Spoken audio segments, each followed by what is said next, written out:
Welcome to In the Word. My name is Dr. Robert McKenzie, and today we want to talk about the power of love languages. 1 Corinthians chapter 13, verses 2 through 8 says, "If I have a faith that can move mountains but do not have love, I am nothing. If I give all I possess to the poor and give over my body to hardship that I may boast but do not have love, I gain nothing." Love is patient. Love is kind. It does not envy. It does not boast. It is not proud. It does not dishonor others. It is not self-seeking. It is not easily angered. It keeps no record of wrongs. Love does not delight in evil, but rejoices with truth. It always protects, always trusts, and always hopes, and always perseveres. Love never fails. Now, what are the love languages? According to author Gary Chapman, there are 5 love languages. Our love language describes how we receive love from others. They are words of affirmation, saying supportive things to our spouse, acts of service, doing helpful things for your spouse, receiving gifts, giving your spouse gifts that tell them you were thinking about them, quality time, spending meaningful time with your spouse, physical touch, being close to and caressed by your spouse. Each of us differs in the ways that we receive love. By learning to give love in the ways that our spouse can best receive it, and by asking our spouse to give us love in the ways that we can receive it, we can create stronger relationships. Love language number 1, words of affirmation. Ask yourself, how do you feel when you hear your spouse offer encouraging and positive and affirming words and compliments? For example, your spouse congratulates you, tells you great job, tells you that you look attractive, or thanks you for something. If these things make you feel the most loved and happy, words of affirmation may be your primary love language. Love language number 2, acts of service. Ask yourself, how do you feel when your spouse helps you with tasks that reduce the burden that they have to deal with and the stress? For example, your spouse does a chore for you, runs an errand for you, or takes care of something without having to be asked. If these things make you feel the most loved and happy, acts of services may be your primary love language. Love language number 3, receiving gifts. Ask yourself, how do you feel when your spouse gets you thoughtful or extravagant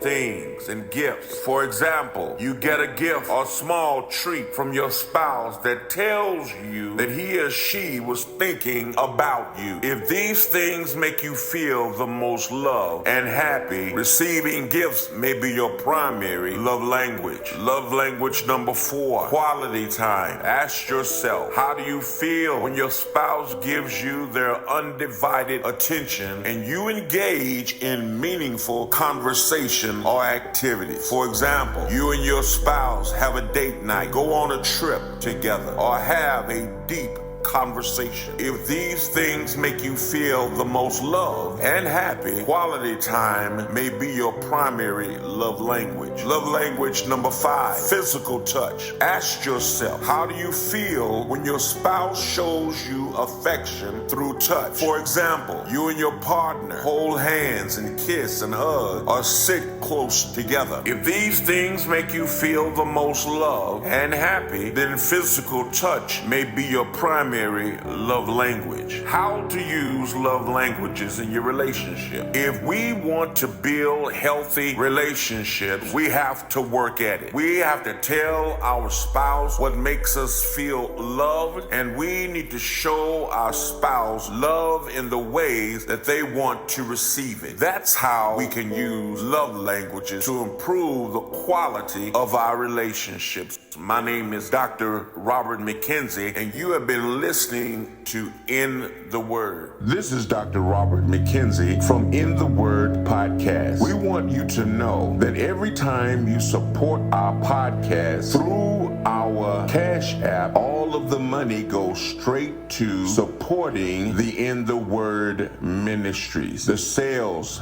from my book all go to support the ministry of In the Word podcast. Thank you, and God bless you.